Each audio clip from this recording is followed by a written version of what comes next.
प्रायः ऐसा कह करके हम कहीं कहीं माताओं बहनों की अवहेलना करते हैं, कई जगह हम इसका प्रयोग कर देते हैं। वो गोस्वामी जी ने लिखा है, ढोल गवान सूत्र प्रश्न नारी सकल ताड़ना के अधिकारी। अब इसकी व्याख्या सूक्ष्मता से सुने और विचार पूर्वक। शास्त्रीय प्रमाण के अनुसार ढोल है ना, ढोल को ताड़ना चाहिए। ताड़ना मतलब उसको टपाक चाहिए, और बेताल नहीं। शास्त्र सिद्धांत के अनुसार, संगीत शास्त्र के अनुसार तभी वो राग प्रकट कर पाएगा, तभी वो बजेगा। ढोल को हाथ जोड़ के बोलो कि साहब आप बज जाए, नहीं, उसको ताड़ना चाहिए।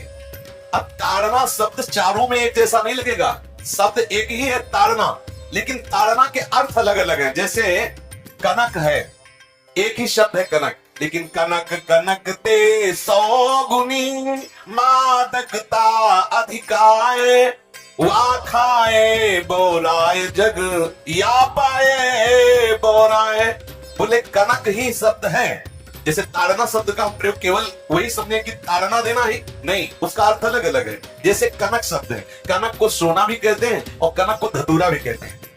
कनक को धतूरा भी कहते हैं। एक कनक है जिसके खाने से बावरा हो जाएगा, और एक कनक है जिसके पाने से बावरा हो जाएगा। कनक शब्द एक ही है, लेकिन दोनों का अर्थ अलग अलग हो गया। ऐसे ही ढोल में ताड़न का तात्पर्य है उसको पीटना, लेकिन वो शास्त्रीय संगीत के आधार पर उसको ताल देना। ताल देने से ही वो राग प्रकट करता है, आनंद की उपगन करता है, ना कि प्रार्थना करने से। समझ रहे? अच्छा, गंवार, गंवार कहते हैं विवेकहीन पुरुष को। विवेकहीन पुरुष को कोई कार्य दे दो, उस पर दृष्टि न रखो तो कार्य नष्ट हो जाए। वह ताड़ने का तात्पर्य उसको पीटना नहीं है, उस अविवेकी गंवार पर दृष्टि रखो। जो आपने कार्य सौंपा है, जो भी कार्य उसका है, उस अविवेकी पर दृष्टि रखना ताड़ना हुआ। उस पर दृष्टि रखो, क्योंकि वो अविवेकी गंवार है, वो कार्य प्रणाली ठीक जानता नहीं। आप जहां त्रुटि होता संभाल लेना तो वो संभल जाए, क्योंकि वो गंवार है। और शूद्र, शूद्र का तात्पर्य था शूद्र। वैसे जो वर्ण व्यवस्था में शूद्र का प्रादुर्भाव है, सबसे श्रेष्ठ जगह से प्रादुर्भाव है। वर्णन आता है, ब्राह्मणोश मुखमाशी बाहु राजन्यः कृतः उरु तदस जत वैश्य पदव्याक्रम शूद्रो जायत। भगवान के श्री चरणों की ही वंदना होती है प्राय। आपने देखा सबके श्री चरणों की, और शूद्रों का प्रादुर्भाव श्री चरणों से हुआ है। कोई ऐसा न समझे कि शूद्र का मतलब निकृष्ट होता है। यहाँ शूद्र का तात्पर्य, जब से किसी से कहते हैं कि शूद्रवत आचरण करता है, मतलब शास्त्र विरुद्ध सदाचार के विरुद्ध आचरण करना, शूद्रवत आचरण की तरफ संबोधन किया जाता है। यहाँ कहा गया कि शास्त्र की सम्मति, शास्त्र के शासन के अनुसार आचरण हो, सदाचार परायण हो। शास्त्र जिसके लिए जो विधान करता है, शास्त्र शासन स्वीकार करना, यहाँ शूद्र के ताड़न की बात कहेंगे। यहाँ शूद्र ताड़न का तात्पर्य डंडे से प्रहार करना नहीं, समझना। और जो चौथा कहा गया नारी, अगर स्त्री को हम ये कहें कि ताड़न से ही वो केवल काबू में रहती है, तो राष्ट्र में अपने प्रसिद्ध लक्ष्मीबाई जैसी कोई सामर्थ्यशाली वीरांगना, कोई वीरों सामने बड़े बड़े वीरों के दांत खट्टे कर दे, ऐसी बहादुर सिंघनी हुई, अंग्रेजों के दांत खट्टे कर दिए। अगर कोई समझे कि नारी केवल ताड़ने के लिए है, तो उसकी मूर्खता है। पुरुष और नारी का समान प्रादुर्भाव हुआ है। भगवान ब्रह्मा के श्री अंग से दाहिनी तरफ से महाराज मनु और बाई तरफ से उनकी पत्नी, उनका प्रादुर्भाव हुआ सतरूपा। सतरूपा। अब आप बोलो, एक ही शक्ति के दो भाग हो गए, एक पुरुष रूप धारण कर लिया, एक नारी रूप धारण कर लिया। अब यहाँ विचार जो है कि उस नारी के ऊपर ताड़न शब्द का क्या प्रयोग है। जैसे आप मार्ग में चले जा रहे हैं और आपने दृष्टि चूक कर दी, और नारी आपकी स्त्री पीछे चल रही, तो कोई हमला कर सकता है, क्योंकि वो रत्न है। 14 रत्नों में एक रत्न स्त्री रत्न भी है। स्त्री को रत्न कहा गया है। भगवान श्री राम जब वनवास में जा रहे हैं, तो सिया जी को आगे नाव में जब चढ़ाना होता, तो पहले सिया जी को सिया चढ़ाई चढ़े रघुराई, पहले आगे दृष्टि रखो। दृष्टि चूक गई तो रत्न है। यहाँ दृष्टि रखना, शासन मतलब उसकी पिटाई करना नहीं, कि जैसे ढोल को पीटा जाता है ऐसे स्त्री को पीटा जाए, शूद्र को पीटा जाए, तो गंवार को। ये व्याख्या नहीं है, ये मूर्खता है, इसे व्याख्या नहीं कहते। जैसे कनक शब्द के कई अर्थ होते हैं, ऐसे ही ताड़न शब्द का यहाँ अलग अलग प्रयोग है। स्त्री के ऊपर दृष्टि रखो। किस भाव की दृष्टि रखे? क्योंकि वो हमारे यहाँ रत्न की तरह है। कहीं कोई ऐसा ना हो कि कुदृष्टि वाला कोई उस पर हमला कर दे। पाणी ग्रहण संस्कार में रक्षा का भी सूत्र बताया जाता है कि आपको अभी ये समर्पित है, आप इसकी रक्षा करें। हमारे शास्त्रीय सिद्धांत में देखो, कभी भी स्त्री को अकेला छोड़ने का सिद्धांत नहीं पाया गया। अगर शास्त्रीय सिद्धांत बच्ची है तो माता पिता के शासन थोड़ी, बड़ी हुई तो भाई आदि के बीच में, और बड़ी हुई तो पति के, और बड़ी हुई तो पुत्रों की।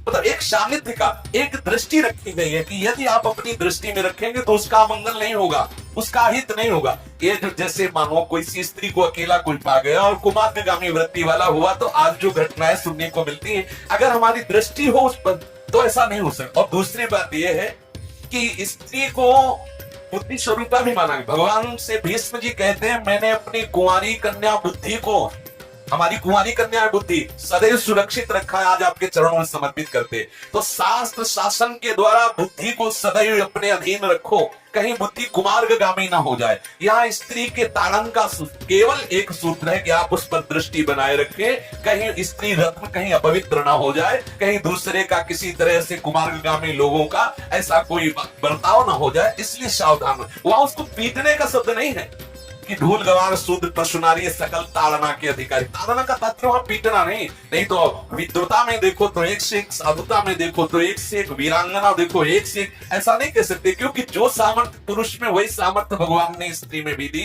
क्योंकि भगवान के ही दो रूप है, एक स्त्री और एक पुरुष, समझ रहे ना। तो इसमें एक ताड़न शब्द का कई अर्थ होता है। भगवान की साक्षात शक्ति स्त्री है। अगर कोई इस भाव से देखे कि स्त्री तो केवल ताड़ना मतलब केवल गाली दे के बात करना, ऐसा नहीं। जिस घर में स्त्री का अपमान होता है उस घर का नाश हो जाता है, निश्चित हो जाता है।